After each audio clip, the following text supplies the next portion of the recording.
La Biblia dice que Jesús muere en la cruz, pero evangelios como el de Tomás y el de Judas, prohibidos por la Iglesia, dicen todo lo contrario. El evangelio de Judas afirma que Jesús no fue víctima, sino que planeó su entrega para liberar su espíritu del mundo físico. Según este texto, Jesús se ríe de los discípulos porque no entienden el plan real. Él no morirá como ellos creen. Por otro lado, el evangelio de Tomás ni siquiera menciona la crucifixión. En lugar de enfocarse en su muerte, presenta a un Jesús que enseña el autoconocimiento como camino a la divinidad, ignorando un evento tan importante como la crucifixión. Incluso el Corán, texto sagrado del Islam, dice claramente: no crucificaron a Jesús, sino que así les fue hecho parecer. Es decir, alguien más tomó su lugar.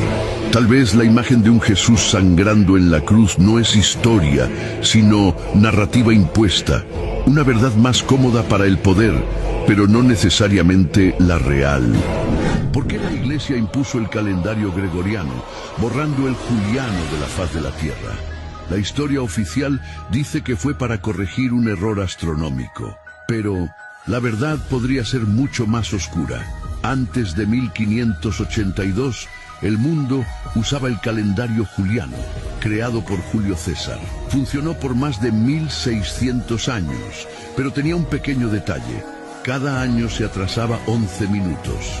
Con el tiempo, ese desfase provocó que las fechas religiosas, como la Pascua, ya no coincidieran con los ciclos solares. Entonces, el Papa Gregorio XIII, con solo un decreto, eliminó 10 días de la historia. Del 4 de octubre de 1582, se saltó directamente al 15, como si esos días nunca hubieran existido. Así nació el calendario gregoriano, más exacto, sí, pero también más controlado. ¿Por qué la Inquisición eliminó a tantos en nombre de Dios? En el siglo XIII, la Iglesia creó tribunales para proteger la fe. Cualquier duda, cualquier desobediencia era considerada herejía. Miles fueron torturados y eliminados. Mujeres acusadas de brujería, científicos por desafiar dogmas y hasta simples campesinos. A Galileo lo obligaron a retractarse por decir que la Tierra giraba alrededor del Sol. A los que pensaban diferente, los llamaron enemigos de Dios. Pero en realidad, la Inquisición no solo defendía a Dios, defendía el poder. Era una herramienta política para controlar y silenciar. Muchos inocentes fueron eliminados, no por fe, sino por miedo al cambio. Y lo más oscuro es que todo era justificado en nombre de la salvación de su alma y el perdón de Dios. El año 1400 marcó el inicio de un siglo envuelto en sombras. Los templarios, supuestamente aniquilados, seguían moviéndose en secreto, guardando tesoros y verdades prohibidas. Europa ardía con la caza de brujas, mujeres y hombres condenados por hechicería. Pero quizás sabían algo que otros temían. En Florencia, los Médici tejían su imperio con veneno, oro y oscuros rituales. Mapas imposibles mostraban tierras desconocidas, siglos antes de que fueran descubiertas. En Constantinopla, los bizantinos defendieron su último aliento con el fuego griego, una arma tan letal que nadie ha logrado recrear. Y de Oriente llegaron flotas colosales, comandadas por Shenhe, que quizá tocaron América antes que Colón. Un libro indescifrable, el manuscrito Voynich, apareció para recordarnos que no sabemos nada. Un tiempo de secretos, traiciones y misterios que todavía nos persiguen. Judas no traicionó a Jesús, sino que cumplió una orden divina. Según algunas interpretaciones de los evangelios, Judas no actuó por avaricia ni por maldad, sino por obediencia. En Juan 13:27, Jesús le dice lo que vas a hacer, hazlo pronto. Estas palabras no parecen una sorpresa, sino una instrucción directa. Y si Jesús sabía que su sacrificio era necesario para la redención y Judas fue el único dispuesto a ejecutar esa dolorosa tarea. Algunos textos incluso sugieren que Judas era el discípulo más leal, el único capaz de llevar a cabo un acto tan incomprendido para cumplir un plan divino. Su traición no sería entonces un acto de deslealtad, sino de obediencia y confianza absoluta. ¿Por qué Jesús fue realmente crucificado?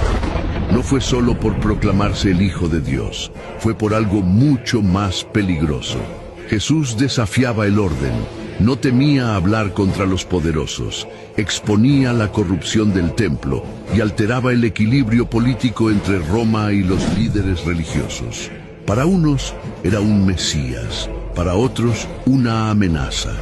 Su crucifixión fue un acuerdo en las sombras, una jugada estratégica entre sacerdotes y el imperio. Sabían que si lo dejaban hablar, el pueblo se levantaría, y un líder así no se elimina por herejía, se elimina por peligroso. Incluso Judas no lo traicionó por dinero. Hubo líderes religiosos que negociaron su entrega con Roma a cambio de mantener sus privilegios. Entonces, no murió solo por el pecado del mundo, murió porque al mundo no le convenía que Jesús siguiera vivo. Y si Jesús realmente no fue crucificado, un antiguo manuscrito de 1500 años descubierto en Turquía, conocido como el Evangelio de Bernabé, sugiere que Jesús no murió en la cruz, sino que fue Judas Iscariote quien ocupó su lugar. La Iglesia Católica sostiene firmemente la crucifixión y resurrección de Jesús como fundamentos de la fe cristiana. Sin embargo, la existencia de este evangelio apócrifo plantea preguntas inquietantes. ¿Por qué fue excluido de la Biblia oficial? La ciencia analiza la autenticidad y el contenido del manuscrito, mientras que la religión defiende la tradición establecida. Pero, ¿es este evangelio una revelación que podría cambiar nuestra comprensión de la fe? ¿O simplemente una anomalía histórica sin fundamento?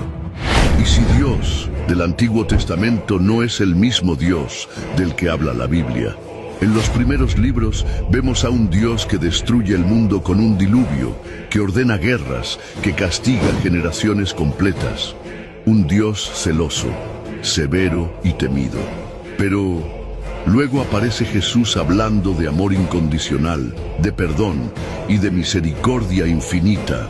Dos rostros, dos actitudes, dos formas completamente distintas de relacionarse con la humanidad.